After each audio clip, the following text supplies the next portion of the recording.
जब बना था पाकिस्तान तो पाकिस्तान के पास टोटल 2 इंडस्ट्रीज थी, 2 से 4 से 10 कर सकते हैं आप, और उनके पास उस वक्त कितनी थी? 10-12, लेकिन अगर हम देखें तो वो 80-90 की तरफ जा चुके थे। तो रेस जो स्टार्ट हुई है उसमें वो आगे थे। उसके अंदर दूसरी बात यह है कि उनके पास एक प्रॉपर पॉलिटिकल पार्टी थी जिसका नाम कांग्रेस है, और हमारे पास एक ऐसी पॉलिटिकल पार्टी थी जो मुख्तलिफ धड़ों से मिलकर बनी थी, और उसने एक नेशनलिज्म का नारा लगा के लोगों को इकट्ठा किया था।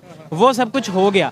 इंडिया ने वो वाली बुनियाद को यूज़ करते हुए सीटो सेंटो जब हुआ तो वो एक मजबूत पोजीशन पे मौजूद थे, कांग्रेस वहाँ पे मौजूद थी, तो वो स्टैंड ले सकते थे।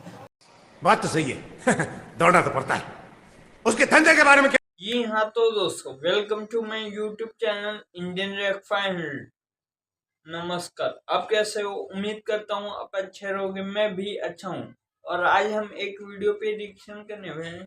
वीडियो है रियल एंटरटेनमेंट टीवी चैनल से, जिस वीडियो को ओरिजिनली चैनल के डिस्क्रिप्शन बॉक्स में मेंशन है, तो आप चेकआउट कर सकते हैं। वीडियो बहुत ही इंटरेस्टिंग है और काफी मजेदार डिबेट होने वाला है, तो चलिए देखते हैं। ये भगवान क्या जुल्म है। स्टार्ट देखना चाहिए कि एक बंदे ने कहाँ से किया और हमने कहाँ से किया। जब बना था पाकिस्तान तो पाकिस्तान के पास टोटल 2 इंडस्ट्रीज थी, 2 से 4 से 10 कर सकते हैं आप, और उनके पास उस वक्त कितनी थी? 10-12, लेकिन अगर हम देखें तो वो 80-90 की तरफ जा चुके थे। तो रेस जो स्टार्ट हुई है उसमें वो आगे थे। उसके अंदर दूसरी बात यह है कि उनके पास एक प्रॉपर पॉलिटिकल पार्टी थी जिसका नाम कांग्रेस है, और हमारे पास एक ऐसी पॉलिटिकल पार्टी थी जो मुख्तलिफ धड़ों से मिलकर बनी थी, और उसने एक नेशनलिज्म का नारा लगा के लोगों को इकट्ठा किया था। वो सब कुछ हो गया।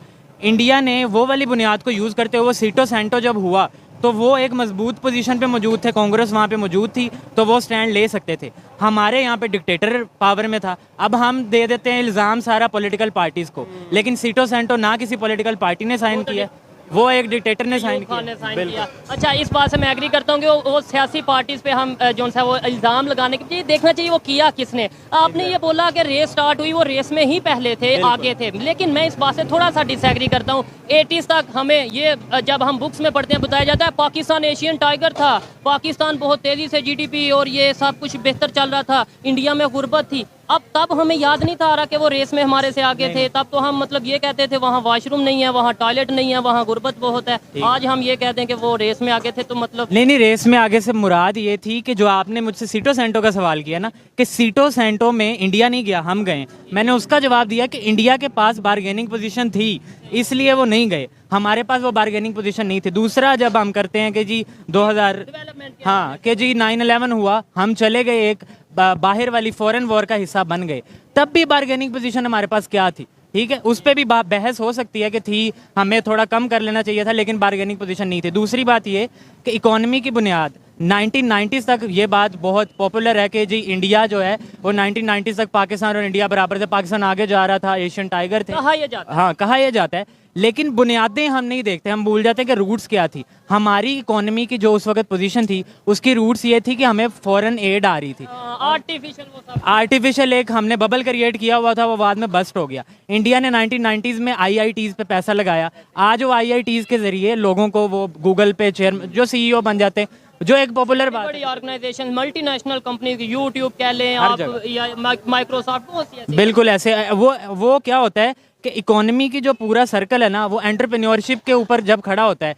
तो हम जो होती है, जो हमारी पुरानी ओल्ड इंस्टीट्यूशन होती हैं, जैसे फ्यूडलिज्म है, ये जो अजारादारी निज़ाम है, इसके ऊपर जब हम खड़े होते हैं, पाकिस्तान जागीरदारी निज़ाम से आज तक छुटकारा हासिल नहीं कर सका। उसके लिए भी ये है कि जी बारगेनिंग पोजीशन शुरू में नहीं थी, इंडिया ने 1948 के अंदर ही उसको बैन लगा दिया, हम नहीं लगा सके, बिल्कुल हम नहीं कर सके।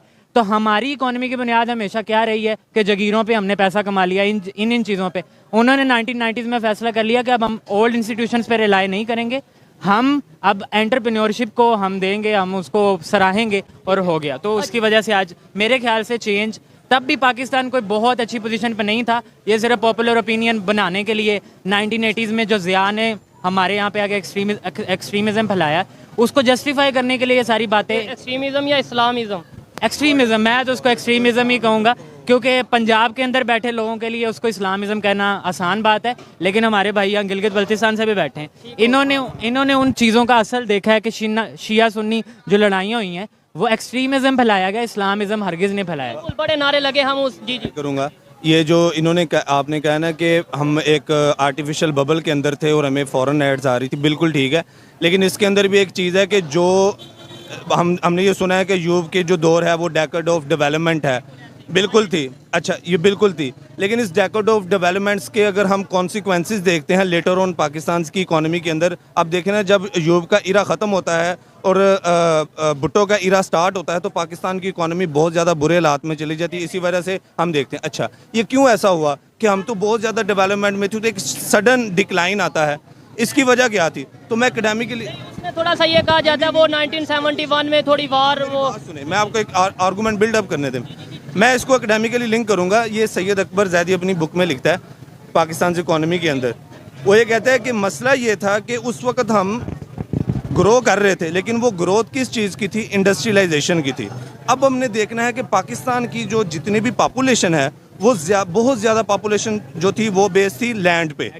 अब जो एग्रीकल्चर सेक्टर था उसको हमने बिल्कुल साइड पे कर दिया और जो इंडस्ट्रियल सेक्टर था उसको उठा दिया। अब उससे क्या हुआ कि एक रैपिड ग्रोथ आई। पहली बात हमने ये देखना कि रैपिड ग्रोथ आई कहाँ पे थी? आई कहाँ पे थी? नहीं, आई कहाँ पे थी? वो आई थी तमाम सूबों के अंदर, खुसूसन पंजाब के अंदर जो अर्बन एरियाज थे और हब थे, जैसे कि पंजाब, लाहौर, गुजरांवाला, साहिवाल, फैसलाबाद सबसे आगे। अच्छा, फैसलाबाद, अच्छा, इन सिटीज़ के अंदर आई। पीछे चले जाओ तो बहुत ज़्यादा गुर्बत थी, ये लोग बहुत ऊपर चले गए। अब यहाँ से हमने देखा कि ये 20-22 ख़ानदानों की जो इंडस्ट्रियल पावर आती है, ये इकोनॉमिक जाइंट बनते हैं। लेटर ऑन फिर जो है ना वो पावर के साथ अलाइन करते हैं और वो आज तक हमारी ये चीज़ें चल रही हैं। तो ये बेसिकली वो डेकेड ऑफ डेवलपमेंट की भी एक काइंड ऑफ मिथ है। बड़ी ज़बरदस्त डिस्कशन चल रही है। ब्रेक लेते हैं अजान की वजह से, उसके बाद रिक्वेस्ट करेंगे अगर ये 5 मिनट दें, बहुत मज़ा आ रहा है बात करने में। जी, अजान की वजह से हमने ब्रेक ली और अभी वहीं से डिस्कशन को स्टार्ट करते हैं। पास्ट की बात कर रहे थे, हिस्ट्री, इंडिया पाकिस्तान हिस्ट्री की बात कर रहे थे। मुझे ये बताएं कहाँ पे जाके इंडिया ने ये सोचा कि अब हमने डेवलपमेंट की तरफ काम करना है। हमने जो उनसे, जैसे आपने बोला IIT। दोस्तों, उम्मीद करता हूँ आपने वीडियो अच्छे से देख लिया रहेगा। वीडियो बहुत ही इंटरेस्टिंग था, काफी मजेदार था। पाकिस्तान के एजुकेटेड एम्पावर्ड यूथ कितना हेल्दी डिस्कशन कर रहे थे। लेकिन मेरे भाई, after partition of India and Pakistan, India भी इतना फ्लरिश्ड कंट्री नहीं था कि तुम्हें ही सब कुछ दे देता। इंडिया भी अंडर डेवलप्ड कंट्री के ही कैटेगरी में आता था। लेकिन we were on the same phase. हमारे पास भी डिस्प्यूटेड लैंड था, आपके पास भी डिस्प्यूटेड लैंड था।